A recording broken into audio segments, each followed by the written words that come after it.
Our gospel lesson on this Easter morning is from the Gospel of Luke, chapter 24, verses 1 through 12. But on the first day of the week at early dawn, they came to the tomb, taking the spices they had prepared. They found the stone rolled away from the tomb, but when they went in, they did not find the body. While they were perplexed about this, suddenly two men in dazzling clothes stood beside them. The women were terrified and bowed their faces to the ground.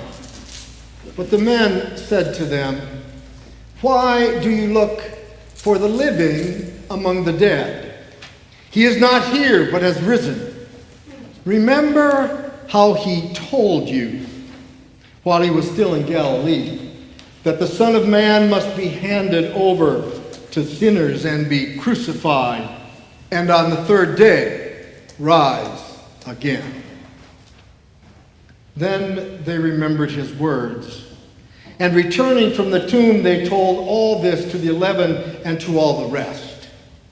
Now it was Mary Magdalene, Joanna, Mary the mother of James, and the other women with them who told this to the apostles. But these words seemed to them an idle tale, and they did not believe them.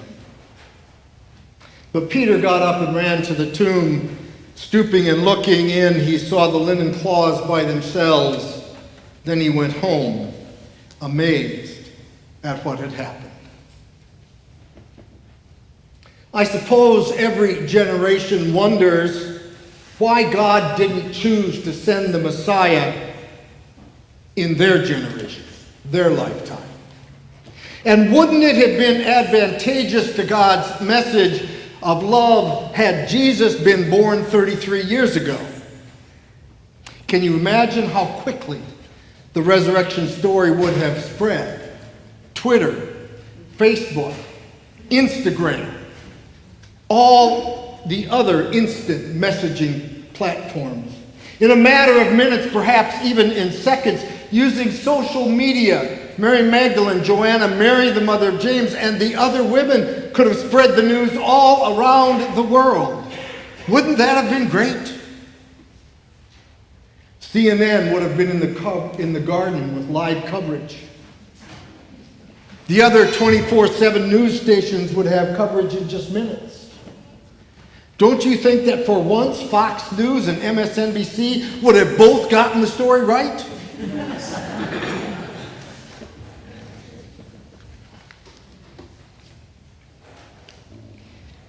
However, they wouldn't have. They too would have quickly determined that it was an idle tale, told by delusional women. Now, had it been cloning? Maybe. Resuscitation? Perhaps. But resurrection? You've got to be kidding me. It would have been such a sensation that God's reign could have been ushered in that day. I wonder, who would have played Mary Magdalene on Saturday night live? Who would have played Peter? Jon Stewart would have had a field day with it. It might have been such a big story that David Letterman and Jay Leno came out of retirement. Wouldn't it have been spectacular if Jesus had been born 33 years ago?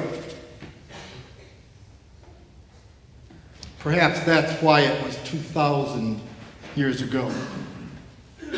This story is not spectacular. It is, well, it is an idle tale. I went to a Swedish Baptist college. It was the 1970s, and all the unrest taking place on other college and universities' campuses were absent at Bethel College in St. Paul, Minnesota. Just 2 miles away, rioters had burned down the ROTC building on the campus of the University of Minnesota. But Bethel was a sea of calm. We went to chapel every day. It wasn't required, so I didn't. But it was expected, so I did sometime.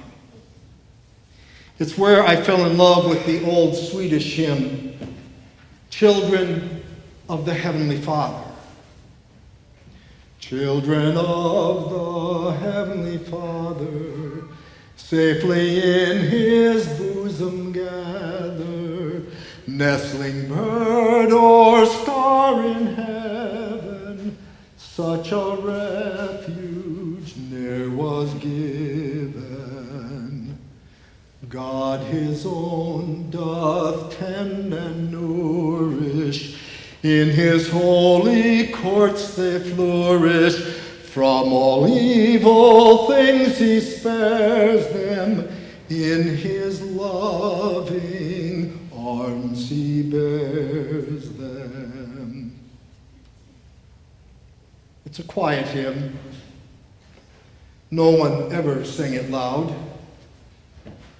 It was a peaceful pond where even pebbles didn't make ripples.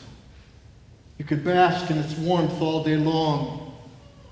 It's how I like to think of the story we celebrate today. It was the very first day of the week. There was no one in the marketplace. The streets were empty. It was all quiet. The stone was already moved. The grave was already empty. The women were perplexed. They couldn't believe what they were seeing, empty. The tomb was empty. Well, except for the two men in dazzling clothes. They could have been angels. Now, the women were terrified. I'll bet the conversation got any louder than a whisper. Why do you look for the living among the dead? No marching bands, no trumpets, no journalists sticking mics in their faces, just echoes whispering in the cave and in their hearts. Remember how he told you. And they remembered. It's been that way ever since, you know.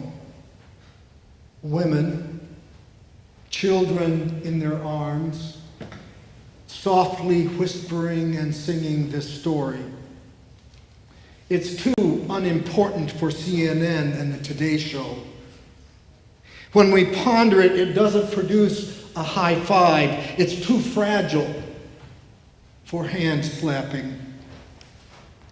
And it's been passed down for years, for centuries, quietly, peacefully, safely. Women, infants nestled in their arms, the lullaby on their lips. The child's eyes wide open in amazement. But women told us, mothers, aunts, sisters, grandmothers, when we asked them if they had been one of the women in the garden, they quietly said no. But that didn't change anything. We asked them if they'd ever seen Jesus, and they said no. And that didn't change anything either. They believed it. And so did we. Maybe God actually knew the best time. Perhaps this is too precious to be flashed across the bottom of our television screens.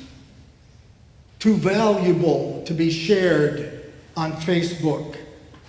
Too intimate to light up Times Square. No pictures for Instagram, no angels chorus, no magi from the east, just lullaby, sung by the women from God's heart to ours. Remember? Do you remember? Who would ever have believed it? Who could ever have conceived it? Who dared trace God's hand behind it when a servant came among us? Though he giveth or he taketh, God his children ne'er forsaketh. Is the loving purpose solely to preserve them pure and holy. Do you remember? I do.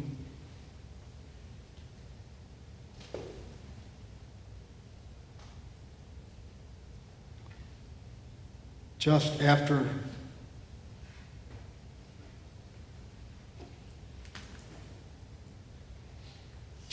this story, there are lots of spectacular stories of appearances and all of those other wonderful things. But here in Luke, we hear a lullaby. A lullaby of love. A lullaby of hope, a lullaby of peace. And once again, we climb into God's loving arms and rest our head on God's breast. And we believe.